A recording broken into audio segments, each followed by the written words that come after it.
Hey, I'm John Cannell, and today on Preppy Kitchen, we're making an easy and delicious banana cake. So let's get started. First off, set that oven to 350, grab a 9 by 13 inch baking dish, and I'm gonna give it some butter and a little bit of parchment paper so everything comes out nice and easy. I just so happened to have these rotten old bananas hanging out in the kitchen. I don't want to eat these, they're too mushy, but they are perfect for baking. If you don't have these bananas and you have just regular ripe ones, that's totally fine too. Pop them onto a baking sheet and bake them at 350 for about 10 minutes or until they're blackened. Then just allow them to cool for a little bit and they're gonna be soft as pudding and totally great. Bananas add a ton of flavor and moisture to your cake. We want about 4 bananas, which is 2 cups, but I really want 2 cups or about 4 bananas. You could have giant bananas, that would give you too much moisture and your cake just wouldn't have that nice crumb. Or little baby bananas, and then your cake would be dry and not very banana-y. So I'm gonna measure these out and mush them into a liquid measuring cup just so I can be sure to have exactly 2 cups. Okay. Just mush as you go, it's easier that way. If you're a little bit under or a little bit over, it's fine. It's not like you're making a French macaron and everything has to be perfect. This is an easy breezy sheet cake, people. Seeing this always gives me flashbacks to elementary school when I had a banana in my backpack, mushed up and so bruised. So by the time I opened it, it looked like this, but all over. I was just like, but this is a much happier memory. It's gonna be a delicious cake.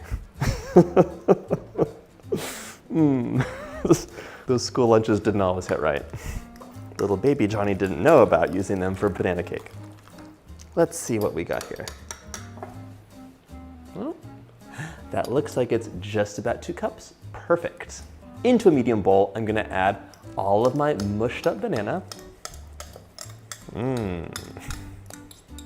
I love banana bread, but banana cake takes it a step further. It's so moist and melt in your mouth amazing. And it's topped with the most luscious cream cheese frosting ever. So it's a lot of delicious flavors happening at once. Into my mushed up bananas, I'm adding half a cup of room temperature milk. If your milk's ice cold, you can just warm it up in the microwave. Now I want 1 tablespoon of lemon juice or the juice of about half a lemon. When you add acid into a cake, it does a couple things. 1, lemon juice is delicious, it gives it a nice lift, but it's also gonna react with the baking soda to puff things up, and it's gonna inhibit the flour's proteins from forming up and doing things that might make your cake chewy, so it'll give you a really tender crumb. I'm gonna mix and mash. There's still a few lumps of banana in here that I wanna get rid of. Once it's all mixed up, we're gonna set this aside, grab a stand mixer with the paddle attachment, and get to beating up our butter and sugar. Wait a second, we actually need to whisk the dry ingredients together first. Butter's after that. In a large bowl, I'm gonna whisk together 3.5 cups or 420 grams of all-purpose flour, along with 1 teaspoon of cinnamon. Turn that scale on first. That's okay. Scales are great, more accurate measurements, but you have to turn them on. Okay, 420 grams. Perfect. 1 teaspoon of cinnamon goes a long way. You could also add in your favorite spices like allspice or cardamom, a little bit of nutmeg, they'll all work well. Now I want 1¼ teaspoons of baking soda. This needs an acid to react with. The lemon juice is here to do that. I'm also adding in 1 teaspoon of kosher salt. If you're using fine table salt, I would use like 3/4 teaspoon because there's more salt crystals in a measuring spoon when they're smaller. My scale is done, so right now we're gonna give this a really quick whisk, set it aside, and get to mixing our butter and sugars up. In the bowl of my stand mixer, fitted with a paddle attachment, or in a big bowl if you're using a hand mixer, I'm adding 1 cup or 226 grams of unsalted room temperature butter. The temperature of butter is so important. If it's too hard, it's really not gonna mix up well.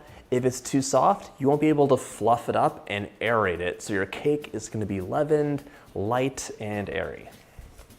This is perfect. Just a little bit of pressure and I can indent into the butter nicely.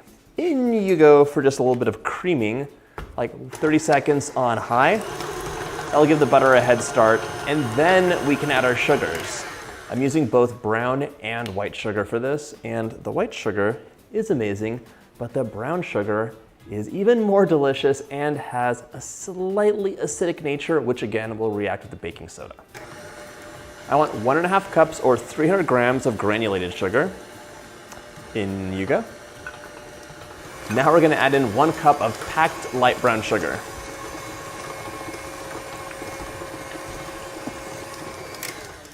Like, it's packed. And I usually like to crumble the brown sugar up with my hands because there's always some lumps hanging out in there.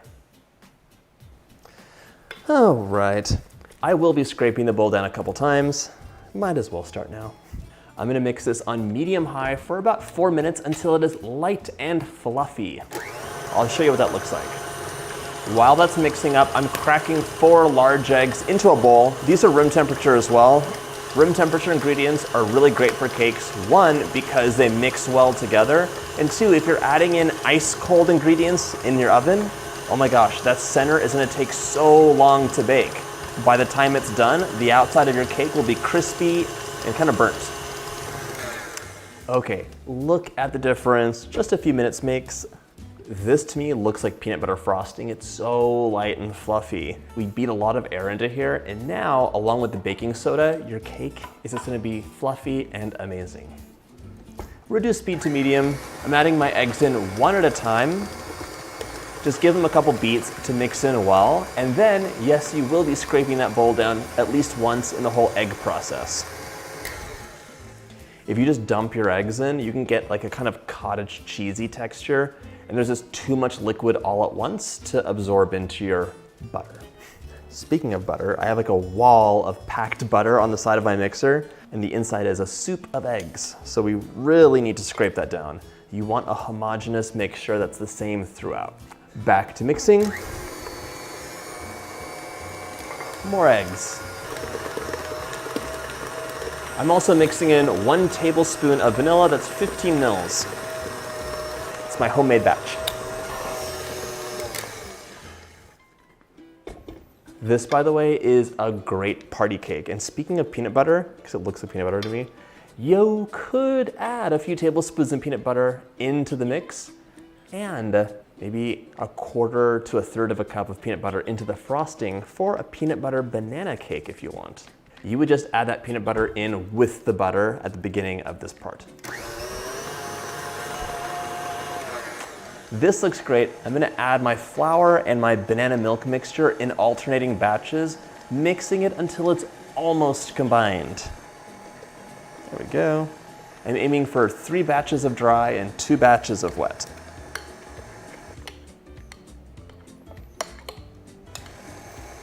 Batch number 2. Adding in the remaining milk and banana. Adding in the last bit of the flour, and I'm stopping the mixer. I don't want to overmix my batter. If you watch this channel, you know I'm always harping on this, but the 2 things that can go really wrong making any cake, adding too much flour gives you a dense bready cake, which is why we love to use a scale, and overmixing your batter. You're activating all the proteins in the flour, and that is gonna give you a gummy, dense cake. Not good at all. If you want a light, melt in your mouth, amazing cake, use the right amount of flour and mix it until it is just combined. Mixer is done. I'm finishing this by hand. Use your spatula and just fold the batter together. It's an optional step, but this lets you, 1, scrape the bowl down, and 2, you have so much control and you can stop mixing as soon as it's ready. It's just too easy to let a mixer keep running, and it can spell disaster. This looks amazing, and the smell is just divine. Oh, by the way, yes, you could also add chocolate chips to this if you wanted to. There's so many additions you could make. It's a totally versatile recipe. My batter is ready to pour, but having these parchment paper handles is so handy. These are metal clips, they're oven safe, and if you use them, you can be sure the paper won't flop back onto your cake. Pour that batter in, and then we're gonna level it off. So much delicious batter in there. Smooth that out. Cakes will level off in the oven a bit, but you always want to give them the best start possible. There's something so nice about a big, thick sheet cake. This goes into the oven 350 for about 55 to 60 minutes or until the center is springy and a skewer inserted in the middle comes out clean. My cake cooled just about completely in the pan, so I want to show you the magic of parchment paper. All you have to do is lift it out and transfer. It's as easy as that, and my pan is so much cleaner than it would be otherwise. It's time for our cream cheese frosting, so we're gonna have half a cup of unsalted room temperature butter, along with 8 ounces of cream cheese. I softened this in the microwave because it was a little bit too stiff for me. Okay, I'm gonna cream both of these up until they're creamy and a little bit fluffy. We want our frosting to be like luscious and melt in your mouth, so there's no globs of butter or cream cheese. It'll all be worked in together. It's never a bad idea to give your bowl a little bit of a scrape. There could be some butter hidden on the bottom. And in fact, there was. Continue mixing. I'm gonna add in about 2 teaspoons of vanilla. Okay. I just want to show you how creamy and fluffy this is already. Come take a look. It's like a beautiful, delicious cloud. Everything's creamy and fluffy, so now I'm adding in 4.5 cups or 540 grams of powdered sugar. And it's a good idea to do this in like a couple batches because you don't want a sugar explosion. Whenever you have a frosting with powdered sugar, you can add as much or as little as you like. It's really to taste. It's not like a meringue buttercream where it has to be somewhat specific amount of sugar. It's really how sweet do you want it and how structured do you want it, because the more sugar you add in, the stiffer it gets as well. I'm also adding in an optional pinch of salt. It's totally up to you though. We're gonna mix this on low until it's creamy, add in the next batch of sugar, and then beat on high for about a minute until it is light and fluffy.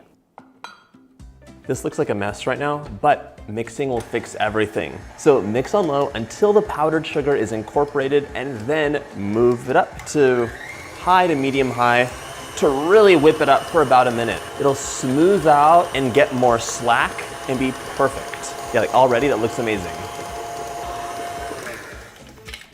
The final scrape of the video. If you're using a hand mixer for this, less scraping down, but a lot more clacking on the bowl as your mixer hits it, and you need a really big bowl because it'll fly everywhere. And if you had wanted to, you could have added about 1/4 to 1/3 of a cup of smooth peanut butter in with the butter and cream cheese for a peanut butter cream cheese frosting. I love sheet cakes because they're great for taking to parties, they're easy to transport, but I don't like having that like really gnarly paper on the bottom from the bake. So I'm gonna transfer it to fresh paper so it'll look nice and clean and it's really easy to move again. All you have to do is peel as you place, and just like that, you have a beautiful, really nice cake to present. My favorite way to apply frosting onto a sheet cake is with a big triggered ice cream scoop. It's efficient, satisfying, and it really will not tear at the cake. Sometimes these can be very tender because they're amazing. And if you're swiping frosting on, you can rip the cake or get crumbs, and that's kind of annoying. Now use an offset spatula and swoop away. If your frosting looks a little bit bubbly, just swoop, swoop, swoop, and it'll become smooth and amazing. Give it a slice and your cake is ready to enjoy.